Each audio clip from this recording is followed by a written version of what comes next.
Hello friends, welcome to skill Vidya study.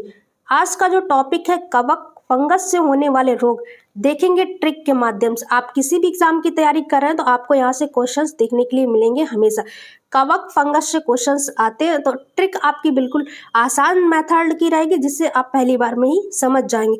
और बहुत से बच्चों का कमेंट आ रहा है कि यूपी टेट के सारे जो सब्जेक्ट है उनकी तैयारी करवा दीजिए।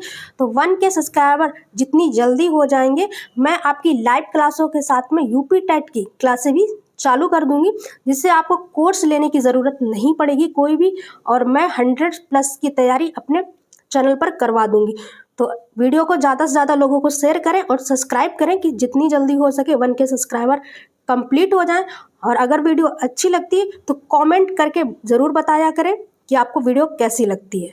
तो चलिए आज का जो टॉपिक है कवक और फंगस से होने वाले रोग उसको देखने वाले। तो यहाँ पर हम ट्रिक के माध्यम से पहले तो समझेंगे कि कौन कौन से होने वाले रोग होते हैं।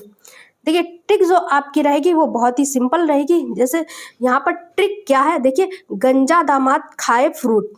ठीक है, क्या ट्रिक है? गंजा दामाद खाए फ्रूट। ठीक है, तो गंजा से आपका क्या हो जाएगा?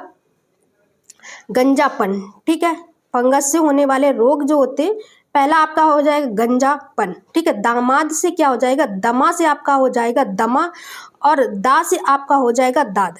ठीक है, खाए से आपका हो जाएगा खुजली। ठीक है, और उसके साथ फ्रूट से आपसे हो जाएगा एथलीट फुट। ठीक है, तो गंजा दामाद खाए फ्रूट, तो ये आपकी ट्रिक है। तो ट्रिक के माध्यम से हो जाएगा गंजापन, उसके बाद दमा, दाद, एथलीट फुट और उसके बाद खुजली। ये पांचों कौन से होते हैं? कवक फंगस से होने वाले रोग होते हैं। अब इन सारे रोगों को एक एक करके विस्तार से समझेंगे, जिससे आपके एग्जाम में क्वेश्चंस जहां से आते हैं उनको एक एक करके मेथड को यहाँ पर समझेंगे। तो देखिए सबसे पहले जान लेते हैं खाज क्या होती है। ठीक है, सबसे पहले जानेंगे कि खाज क्या होती है।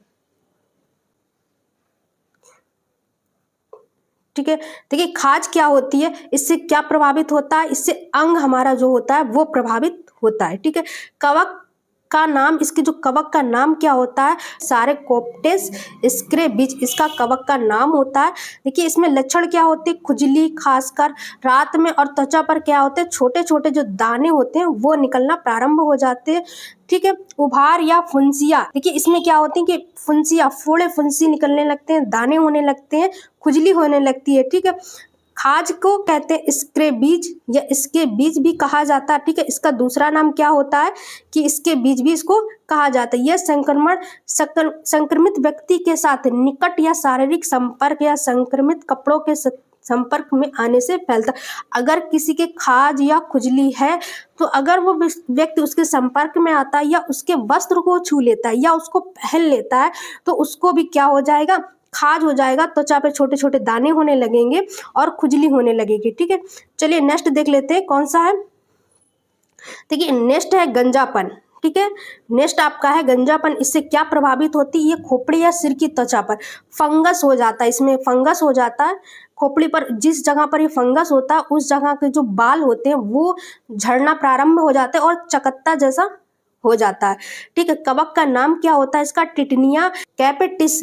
ठीक है, और लक्षण क्या होते हैं? खोपड़ी पर पपड़ीदार लाल अपसल या खुजलीदार चकत्ते बालों को झड़ना। ठीक है, इसमें क्या होता है कि चकत्ते हो जाएंगे और बालों का क्या होता है? झड़ना प्रारंभ हो जाता है। कुछ नोट में जान लेते हैं। इसे एलोपीसिया भी कहा जाता है। इसका दूसरा नाम क्या कहते हैं? एलोपीसिया भी कहा जाता है। रोकथाम, संक्रमित व्यक्ति सतकंघी, टोपी या तौलिया का साझा करने से बचे। अगर किसी व्यक्ति को गंजापन है, अगर वो दूसरे की टोपी तौलिया प्रयोग में लाता है तो उसको भी क्या हो जाएगा? इस गंभीर जो बीमारी से ग्रसित हो जाएगा, गंजापन से क्या हो जाएगा? प्रभावित हो जाएगा। चलिए नेक्स्ट देख लेते हैं। देखिए दमा, दमा क्या होता है? इससे क्या प्रभावित होते हैं? फेफड़े जो हमारे होते हैं ये प्रभावित होते हैं। ठीक है, इसके जो कवक का नाम है वो क्या है? एस्परगिल्स। ठीक है, फ्यूमिगेट्स। ठीक है, ये याद रखना इसके कवक का नाम। इसमें लक्षण क्या होती? खांसी, घरघराहट, सांस जकड़न, फूलन और सीने में दर्द भी महसूस होता है। किसी को अगर दमा की बीमारी है तो उसको घबराहट जल्दी होगी, सांस फूलना, सीने में दर्द जैसी बीमारियां होने लगेंगी। और इससे क्या प्रभावित होता है? तो याद रखिएगा, इससे फेफड़े जो होते हैं वो प्रभावित होते हैं। चलिए नेक्स्ट देख लेते हैं। देखिए नेक्स्ट क्या है, दाद। देखिए दाद क्या होती है, त्वचा को क्या प्रभावित करती है, तो त्वचा को प्रभावित करती है। इसके कवक का क्या नाम होता है, टाइकोफाइटान और माइक्रोस्पोरम। ठीक है, इससे क्या प्रभावित होता है, तो ये याद रखना। देखिए त्वचा पर जो खुजली, लालिमा और पपड़ीदार चकत्ते होना प्रारंभ हो जाते हैं। देखिए दांत खाज, अगर किसी को दांत खाज खुजली है तो उसके लिए एक्जिमा की खुजली के लिए यहाँ पर क्या लगाएं, लोशन लगाएं। ठीक है, तो इसके लिए इसका प्रयोग करना चाहिए। ठीक है, इसमें क्या होती है, दांत पड़ जाते हैं, त्वचा, खुजली, लालिमा जैसे प्रभाव दिखाई देते हैं दांत में। चलिए नेक्स्ट देख लेते हैं।